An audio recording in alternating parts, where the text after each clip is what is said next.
নবীজির কোনো অভিভাবক নাই, গার্ডিয়ান নাই, কারণ এখন নবীজির অভিভাবক আমার বন্ধুর অভিভাবক স্বয়ং আমি আল্লাহ নিজে আছি।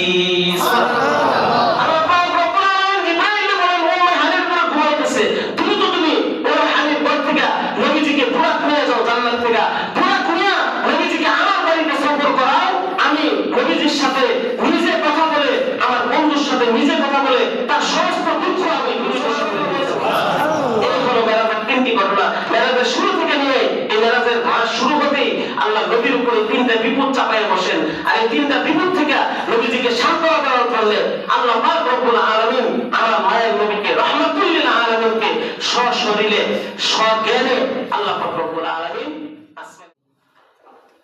বিসমিল্লাহির রাহমানির রহিম কুলিল্লাহুম্মা মালিকাল মুলকি তু'তিল মুলকা মান তাশা ওয়া তানজি'ুল মুলকা মিম্মান তাশা ওয়া তু'ইজ্জু মান তাশা ওয়া তুযিল্লু মান তাশা বিয়াদিকাল খায়র ইন্নাকা আলা কুল্লি শাইইন কাদির। صدق الله مولانا العظيم وصدق رسوله النبي الأمي الكريم ونحن على ذلك من الشاهدين والشاكرين والذاكرين والحمد لله رب العالمين।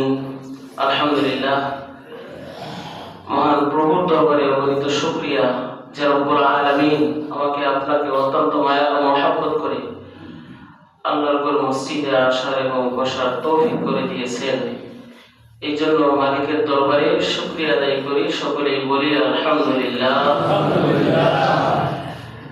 আমরা জুমার দিনের বরকত এবং ফজিলত আমরা সকলেই জানি, তারপরেও তাকে বলতে হয় এই জন্য যে আমরা যদি আমলটা আগ্রহের সাথে করি, জুমার দিনে যদি কেউ গোসল করে উত্তম পোশাক এবং আতর সুরমা লাগিয়ে মসজিদে আসে এবং ইমাম সাহেবের বয়ান শুনে, খতিব সাহেবের খুতবা শুনে, কাউকে কষ্ট না দিয়ে যেখানে জায়গা পায় সেখানে বসে পড়ে, আল্লাহ পাক রব্বুল আলামিন তার প্রতি কদমে কদমে, শুধু জুমার দিনের ফজিলত, প্রতি কদমে কদমে 1 বছর নফল ইবাদতের সওয়াব এবং 1 বছর রোজা রাখার সওয়াব তার আমলনামায় দিয়ে দিবে। সুবহানাল্লাহ।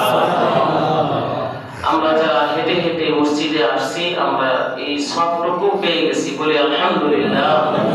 সম্মানিত হাজিরিন, রজব মাস চলতেছে। রজব মাস খুব বরকত একটি মাস, খুব ফজিলতের মাস।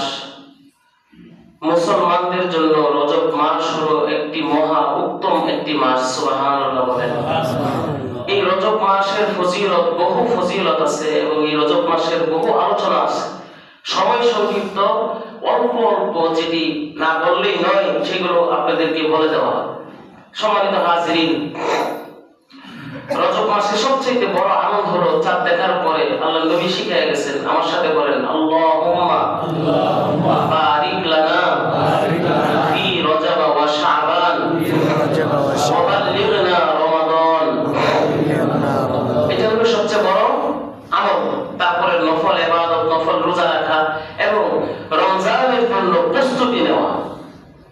আল্লাহ, আমি রমজানের পূর্বে, কারণ আল্লাহ তুমি তো মৃত্যুটাকে গোপন রাখছো, আমি তো জানি না মৃত্যু কখন হবে, কোথায় হবে, কিভাবে হবে, এটা তুমি গোপন রাখছো। এই জন্য আল্লাহ তুমি তোমার কাছে দোয়া, তোমার বন্ধু, শ্রেষ্ঠ বন্ধু, শ্রেষ্ঠ নবী মুহাম্মদ রাসূলুল্লাহ সাল্লাল্লাহু আলাইহি ওয়াসাল্লাম শিখিয়ে গেছেন, এই দোয়াটা আমি পড়তেছি। আল্লাহ, আল্লাহ তুমি রজব এবং শাবানের বরকত দান করিও, রমজান পর্যন্ত আল্লাহ আমার হায়াতটা বৃদ্ধি করে দিন। সুবহানাল্লাহ। আল্লাহ কি পারেন কি পারেন না? আল্লাহ তাআলা আছেন কি আছেন না? আল্লাহ তাআলার শক্তি আগে ছিল, মনে এখন নাই। ফেরাউন যেমনি ভাবে ডুবে ডুবে মৃত্যুবরণ করাইছে, সে আল্লাহ কি আছে না নাই? আল্লাহ আছে। বিশ্বাস করা এটা কি ঈমানের আলামত। আল্লাহ পাক রব্বুল আলামিন বলেন কুলিল্লাহুম্মা মালিকাল মুলকি তু'তিল মুলকা মান তাশা ওয়া تنزع الملك ممن تشاء وتعز من تشاء وتذل من تشاء وبيدك الخير إنك على كل شيء قدير সবচাইতে শক্তিশালী কে? আর জোরে বলেন কে? সবচাইতে ক্ষমতাবান কে? আসমান কার? জমিন কার? চন্দ্র সূর্য কে বানাইছেন? আমাদের বাপের 14 গোষ্ঠীকে যদি চন্দ্র সূর্য বানানোর জন্য বলা হয়, বানাইতে পারবে? পারবে? পারবে না, কারণ আল্লাহ তাআলা বানাইছেন। আল্লাহ পাক রব্বুল আলামিন আমাদের শরীরের মধ্যে কিছু পয়েন্ট ফিটিং করে দিয়েছেন, কিছু জোড়া ফিটিং করে দিয়েছেন। গান দেখবেন সেলুনে যাওয়ার পরে গান মাত্রা যেদিকে নেবেন এদিকে যায়, কিন্তু 50 কেজি বস্তা উঠায় দিলে আবার গা শক্তিশালী হয়ে যায়। সুবহানাল্লাহ। এই শক্তি কে দিয়েছেন? আল্লাহ। কারটাকে বুঝা হওয়ার পরে এই শক্তিটা কে দিয়েছেন? সে আল্লাহর ইবাদত রজব মাসে করতে প্রস্তুত আছি না? ইনশাআল্লাহ রজব মাসে ট্রাই করবেন, ট্রাই। একেবারেই হুটহাট করে কেউ ফাইনাল খেলা উঠবে না। ফাইনাল খেলা খেলতে হলে তাহলে তার আগে কোয়ার্টার ফাইনাল, সেমিফাইনাল খেলা প্র্যাকটিস করতে হয়। প্র্যাকটিস করার পরে তারপরে মাঠে সকলের সামনে ফাইনাল খেলা খেলতে হয়। রমজান মাস আসলে হুট করে রোজা রাখা শুরু করে, তখন আর রোজা রাখতে ভালো লাগে না, দুই একটা করার পরে গ্যাস্ট্রিক শুরু হয়। রমজানে আসলে, রমজানের মুবারক এত দামি মাস আসলে মানুষের গ্যাস্ট্রিক যে কোথা থেকে আসে একমাত্র আল্লাহই জানেন। সম্মানিত হাজিরিন, রজব মাস বরকতি মাস, সম্মানিত মাস। এই 4টি মাস সম্মানিত। এই 4টি মাসের মধ্যে রজব মাস হলো সম্মানিত মাস। এই রজব মাসটার মধ্যে সর্বশ্রেষ্ঠ একটা ঘটনা ঘটেছে। আপনারা জানেন কি জানেন না? সর্বশ্রেষ্ঠ ঘটনা যেটা নামি দামি ঘটনা এবং নাম করা ঘটনা ঘটেছেন সেটা হলো নবী আলাইহিস সালাতু ওয়াস সালামকে আল্লাহ পাক স্বয়ং নিজে সশরীরে মেরাজ করাইছেন। সুবহানাল্লাহ। কোন মাসে মেরাজ করাইছেন? হালকা একটু সংক্ষিপ্ত বলবো, সময় যেহেতু কম। আল্লাহর নবীকে আল্লাহ পাক রব্বুল আলামিন দুনিয়ার জমিনের মধ্যে আল্লাহ তাআলা 100 লক্ষ নবী রাসূল পাঠাইছেন। কত লক্ষ? মতান্তরে কম অথবা বেশি। এর মধ্যে সবচেয়ে বেশি 100 লক্ষ এবং মতান্তরে বেশি বা কম যত নবী রাসূল আছেন, কোন নবীকে আল্লাহ পাক রব্বুল আলামিন সশরীরে সজ্ঞানে আল্লাহর বাড়িতে দাওয়াত দেন নাই। একমাত্র মুহাম্মদুর রাসূলুল্লাহ সাল্লাল্লাহু আলাইহি ওয়াসাল্লামকে দাওয়াত দিয়েছেন। জোরে চিল্লায়ে বলেন সুবহানাল্লাহ। আর জোরে বলেন সুবহানাল্লাহ। দেখেন আমার নবীর শান মান কত। আল্লাহু আকবার বলেন। পৃথিবীর জমিনে যত নবী আসছে, আদম আলাইহিস সালাম থেকে নিয়ে ঈসা নবী পর্যন্ত যত নবী আসছেন, কাউকে সশরীরে হজ করার নাই, কাউকে সশরীরে মেরাজ করার নাই, কাউকে সশরীরে আল্লাহর বাড়িতে দাওয়াত দেন নাই, বাট একমাত্র আমার নবীকে দাওয়াত দিয়েছেন। সুবহানাল্লাহ। সুবহানাল্লাহ। পাওয়ারফুল নবীর উম্মত আমরা, বলেন আলহামদুলিল্লাহ। পাওয়ারফুল নবীর উম্মত হওয়ার কারণেই তো রমজানুল মুবারকে পর্দা লাগায় হোটেলে সমোসা মসমোসা খান। এই জন্য আল্লাহ তাআলা আপনার উপর গজব দেয় না, একমাত্র নবীর কারণে। সুবহানাল্লাহ। ঘরের দরজা জানালা লাগায় আপনি ভাত খান রমজানুল মুবারকে, কেউ যদি আবার দেখে ফেলে বলেন গ্যাস্ট্রিক। আপনি বুঝেন না আপনার উপর গজব কেন আসে না? একমাত্র কারণ মুহাম্মদুর রাসূলুল্লাহ সাল্লাল্লাহু আলাইহি ওয়াসাল্লাম আল্লাহর কাছে বলছিলেন, ওগো মালিক, আমার উম্মতকে গজব দিয়া লজ্জা শরম দিবা না। এই জন্য আমার নবীর দামি নবীর উম্মত হওয়ার কারণে আল্লাহ তাআলা আমাদেরকে সরাসরি ভাবে কারো সামনে প্রকাশ্যে আমাদেরকে গজব দেয় না। সুবহানাল্লাহ বলেন।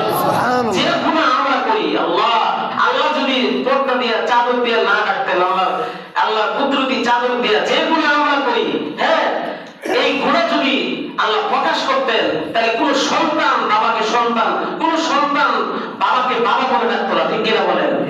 কোন স্ত্রী স্বামীকে স্বামী বলে ডাকতো না। যে পরিমাণ গুনাহ আমরা করি, একমাত্র নবীদের কারণে আল্লাহ তাআলা প্রকাশ করেন না। জোরে বলেন না আলহামদুলিল্লাহ। সম্মানিত হাজিরিন, তবে মেরাজ কেন নবীকে দিয়ে পাঠাইলেন? এই রজব মাসে নবী আলাইহিস সালামকে দিয়ে কেন মেরাজ করাইলেন? এটা আমাদের জানার প্রশ্ন উঠে না? এটা আজকে জানবো সংক্ষিপ্তভাবে। সম্মানিত হাজিরিন, 3টা পয়েন্টের কারণে নবী আলাইহিস সালামকে আল্লাহ তাআলা মেরাজ করাইছেন, আল্লাহর বাড়িতে দাওয়াত দিচ্ছেন।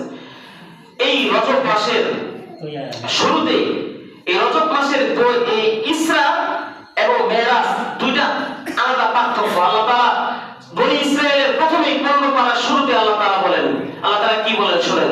আল্লাহ পাক রব্বুল আলামিন বলেন, সুবহানাল্লাযী আসরা বি'আবদিহি লাইলান মিনাল মাসজিদিল হারাম লাইলান মিনাল মাসজিদিল হারাম ইলাল মাসজিদিল আকসাল্লাযী বারাকনা হাওলা লিনুরিয়াহু মিন আয়াতিনা ইন্নাহু হুয়াস সামিউল বাসীর। আল্লাহু আকবার বলেন। আল্লাহ পাক রব্বুল আলামিন বলেন, সুবহান, আমি হলাম সেই পবিত্র সত্তা, আমি সেই পবিত্র আল্লাহ যিনি আমার বান্দাকে সুবহানাল্লাযী আসরা বি'আবদিহি, আব্দুর বান্দা। এখানে আল্লাহ তাআলা বলেন না আমার নবীকে, সরাসরি আল্লাহ তাআলা বলছেন আব্দিহি, আব্দুল আমার বান্দাকে আমি সশরীরে সজ্ঞানে আমি আল্লাহ পাক রব্বুল আলামিন আমার বাড়িতে এনে আমি মেরাজ করাইছি। সুবহানাল্লাহ। আমার নবীকে, আমার বান্দাকে, অর্থাৎ বান্দা শব্দটা আল্লাহ তাআলার কাছে পছন্দনীয়। আল্লাহু আকবার বলেন। পছন্দনীয়, এটা আল্লাহ তাআলার পছন্দনীয় বিদায় এই সূরা বনী ইসরাঈলের শুরুতে আব্দুল আছে। সম্মানিত হাজিরিন, আল্লাহ পাক রব্বুল আলামিনের পয়গম্বর শ্রেষ্ঠ নবীকে আল্লাহ তাআলা এই মেরাজে গ্রহণ করেছেন। এই শবে মেরাজে, এই মেরাজের মাসে, এই মেরাজ মাসে আল্লাহ তাআলা নবীকে মেরাজ করাইছেন। কেন মেরাজ করাইছেন? কারণ হলো তিনটা। কয়টা? তিনটা। কারণ তিনটা মনে রাখবেন, পয়েন্ট মনে রাখবেন, তাহলে আপনার মুখস্থ থাকার এবং ব্রেনে থাকার সম্ভাবনা বেশি থাকবে। এক নম্বর কারণ, এই মেরাজের প্রথম সপ্তাহে, প্রথম দিকেই আল্লাহ নবীর উপর তিনটা বড় বিপদ চেপে পড়ে। এক নম্বর বিপদ, আবু তালেব এই মেরাজে ইন্তেকাল করেন। কে ইন্তেকাল করেন? আবু তালেব, নবীজির চাচা আবু তালেব ইন্তেকাল করছেন। এবং এই দুঃখ ভরা আক্রান্ত নবী আলাইহিস সালাতু ওয়াস সালাম আবু তালেবকে বলছিল, ও চাচা, তুমি আমার বাবার মৃত্যুর পর থেকে নিয়ে, আমার দাদা মারা গেছে, এরপর থেকে তুমি আমাকে লালন পালন করে আমাকে তুমি বড় করেছো, এত বড় হয়েছি আমি নবী, তুমি আমার কাছে, তোমার কাছে আমি বড় হয়েছি আল্লাহর উসিলায়, আল্লাহ তাআলার সহযোগিতায়। অতএব চাচা, তুমি এখন মৃত্যুবরণ করার পূর্বে চাচা আমার নাম বলতে হবে না, শুধু বলবা লা ইলাহা ইল্লাল্লাহ, আর কিছু বলতে হবে না। বাকিটা আমি আল্লাহ তাআলার কাছে মেরাজ করে আল্লাহ তাআলার কাছে আমি শাফায়াত পেয়ে তোমাকে আমি জান্নাতে ঢুকাই দেব। যখন এই কথা নবীজি বলছেন, তখন আশেপাশে ছিল আবু জাহেল, উতবা, সাইবা, মক্কার বড় বড় কাফেররা আবু তালেবের মাথার পাশে বসে আছে। আল্লাহর নবী কানে কানে গিয়ে বলেন, চাচা, ও চাচা, আমার ইসলাম গ্রহণ করতে হবে, শুধু বলেন লা ইলাহা ইল্লাল্লাহ, এতটুকু শব্দ আপনি উচ্চারণ করেন, আমি জান্নাতে যাওয়ার ফয়সালা আমি করব। সুবহানাল্লাহ বলেন। চাচা ডাকতে বলেন, হে ভাতিজা, তোমার ধর্মের বিষয়ে আমার কাছে কানাকানি করে বলতে হবে না। তোমার ধর্মটা এতটা সত্য ধর্ম এবং এতটা প্রকাশিত ধর্ম, এই ধর্ম সূর্যের আলো, দিনের বেলায় সূর্যের আলো যেরকম স্পষ্ট, তোমার ধর্মটাও এমন স্পষ্ট। সুবহানাল্লাহ বলেন। এই ধর্মের ব্যাপারে তুমি আমার কাছে বলতে হবে না, আমি জানি, ও ভাতিজা, আমি জানি। আল্লাহর নবী বলেন, চাচা, তাহলে কালিমা পড়ে মুসলমান হন, কারণ কালিমা পড়ে যদি মুসলমান না হন তাহলে আমি আপনাকে জান্নাতে নিতে পারবো না। আপনি একটু বলেন লা ইলাহা ইল্লাল্লাহ। চাচা ডাক দিয়ে বলেন, ভাতিজা রে, তাকায় দেখ, আবু জাহেল বসে রয়েছেন, আবু লাহাব বসে আছেন, উতবা বসে আছেন। এদের সামনে আমি কালিমা পড়তে পারবো না, কারণ এরা হলো আমার বন্ধু। নাউজুবিল্লাহ বলেন। বন্ধুর কারণে আবু তালেব নবীজির খেদমত করার পরেও, নবীজিকে পালার পরেও জান্নাতে যেতে পারলো না। নবীজির দুঃখ ভরা আক্রান্ত মন নিয়ে আবার বলতেছেন, আবু তালেব রাগে, আবু জাহেল, উতবা, সাইবা রাগে নবীজিকে এবং আবু তালেবকে আলাদা করতে চাইতেছিলেন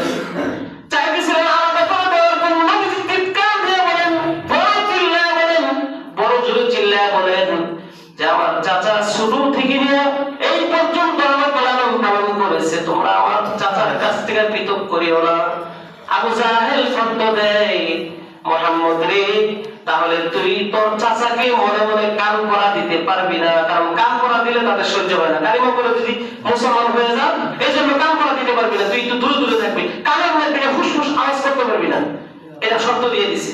শর্ত যখন দিল, শেষে কালিমা না পড়ে আবু তালেব মৃত্যুবরণ করলো। নাউজুবিল্লাহ বলেন।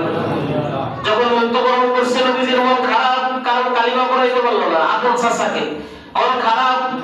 এই জন্য চাচা মৃত্যুর সুখে, মৃত্যুর পর আক্রান্ত নিয়ে খাদিজার কাছে গিয়া বলেন, খাদিজা রে, এত পরিমাণ চেষ্টা করলাম আমার চাচাকে কালিমা পড়ানোর জন্য, পারলাম না। আবু জাহেল উতবা সাহেবের জন্য আমি আজকে কালিমা পড়াইতে পারলাম না, আমার মন অনেক খারাপ। আল্লাহর নবী জোরে জোরে চিল্লায়ে কাঁদতেছিলেন, খাদিজা সান্ত্বনা দিতেছেন। কিছুদিন পরে খাদিজাও মারা গেছেন। খাদিজা বলে, ও নবী গো, তোমার সুখে দুঃখে আমি তোমার পাশে ছিলাম, আমি এখন বিছানায় শুয়ে পড়ছি, আমিও মনে হয় মারা যাব। আল্লাহর নবী বলেন, আমার বাহিরে একটা অভিভাবক ছিল, বাহিরের অভিভাবক ছিল আবু তালেব, ঘরের ভিতরের গার্ডিয়ান ছিল তুমি, এখন তুমিও নাকি মারা যাবা। রমজানের এই রজবের মাসে ঘটনাগুলো ঘটছেন। আবু তালেব মারা যাওয়ার পরে দুঃখ থেকে মা উঠবেই, তার সম্মানিত স্ত্রী খাদিজাও ইন্তেকাল করছেন। নবীজি আরো দুঃখ বেদনা হয়ে গেছেন, বিপদ আর বিপদ। যখন দুইজন মারা গেল, নবীজি আমার কাছে বললেন, বাহিরের আমাকে দিক নির্দেশনা দিত আবু তালেব, আমার চাচা। বাহিরের গার্ডিয়ান আমার চাচা ছিল আবু তালেব, ভিতরের গার্ডিয়ান ছিল খাদিজা। খাদিজাও মারা গেল, আবু তালেব মারা গেল। নবীজি দুঃখে ভরা ক্লান্ত মন নিয়ে নবীজি তায়েফে চলে গেলেন। ওই যে শুরু সময় দুধমা হালিমা নবীজিকে যেখানে দুধ খাওয়াইছিলেন, ওই এলাকায় চলে গেলেন। ওই এলাকা যাওয়ার পরে আবার আরো দুঃখ চেপে বসলো।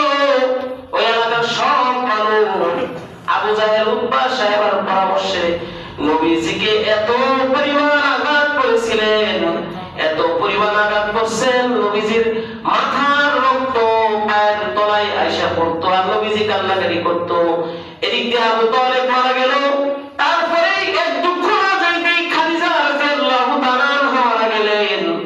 এবং দুঃখকে একটু, কষ্টকে একটু চাপায় দেওয়ার জন্য, কষ্টটাকে শান্ত করার জন্য তায়েফের জমিনে গেলেন। তায়েফের জমিনের মধ্যে যখন গেলেন, যুবকদেরকে লেলায় দেওয়া হলো। যুবকরা নবীজিকে পাথর মেরে মেরে শরীরটা জারজারা বানায় ফেলছেন। জোরে বলেন নাউজুবিল্লাহ। যখন শরীরটা জারজারা হয়ে গেল, নবীজি দুঃখে কাঁদতেছেন। দুঃখে যখন কান্দে, জিবরাইল আসমানে কাঁদতেছে, গলাগলি করে হাওয়াগুলি দিয়ে কান্নাকাটি করেন। জিবরাইল বলে, মালিক, আমাকে একটু নবীর কাছে পাঠান, আমি মালিকগুলো একটু ক্ষান্ত করে দেই। আল্লাহ তাআলা বলেন, ও জিবরাইল, তুমি অনুমতি ছাড়া যাইতে পারবা না। আল্লাহ জিবরাইলকে বলেন, কেন যেতে পারবো না? আল্লাহ পাক রব্বুল আলামিন বলেন যে নবীজিকে মার খাওয়াইয়া নবীজির গুনাহগার উম্মতের গুনাহ আমি শেষ করতেছি। সুবহানাল্লাহ। নবীজির মার খাওয়া, নবীজির যে গুনাহগার উম্মতের গুনাহগুলো আমি ছেড়ে শুকনা পাতার মতো আমি জড়াইতেছি। সুবহানাল্লাহ বলেন, শুকনা পাতার মতো আমি জড়াইতেছি। নবীজির মার খাওয়া শেষ হলো, মার খাওয়া শেষের পরে নবীজি কান্না। আল্লাহ পাক রব্বুল আলামিন বলেন, জিবরাইল, দুনিয়ার জমিনে তাড়াতাড়ি চলে যাও, তায়েফের জমিনে চলে যাও। নবীকে গিয়া বলো যে আল্লাহ পাক রব্বুল আলামিন ৮০,০০০ ফেরেশতা বানাইছেন। সুবহানাল্লাহ বলেন। নবীজি গিয়া জিবরাইল এসে বলেন, হে জিবরাইল। নবীজি এসে বলেন নবীজির কাছে জিবরাইল আমিন বলেন, আল্লাহর নবী গো, আমি আগে আল্লাহর কাছে অনুমতি চাইছিলাম, কিন্তু অনুমতি দেয় নাই। আমি জিবরাইল এখন আসছি। ওই যে তায়েফের যে পাহাড় আছে, পাহাড়ের টিলার মধ্যে ৪০,০০০ ফেরেশতা দাঁড়ায় আছে। পূর্ব পাশে ৪০,০০০, পশ্চিম পাশে ৪০,০০০। নবী গো, আপনি খালি অনুমতি দেন, আপনাকে যে তায়েফের যুবকরা, তায়েফের মানুষেরা এত কষ্ট দিল, আপনি অনুমতি দেন, ৮০ 80,000 ফেরেশতা দিয়া পুরা তায়েফের মানুষদেরকে ফিশে মাটির সাথে মিশিয়ে দেওয়া হবে। আল্লাহর নবীর কাছে যখন এই অনুমতি চাইলেন, আল্লাহর নবী বলেন, না না, আমার দুঃখ আমাকে আর চিনতে পারে নাই, কারণ আমি দুনিয়ার জমিনের মধ্যে গজব নিয়ে আসি নাই, আমি নবী আসছি রহমত নিয়ে। আমি তায়েফের 40-80,000 ফেরেশতাদেরকে আমি অনুমতি দিব না।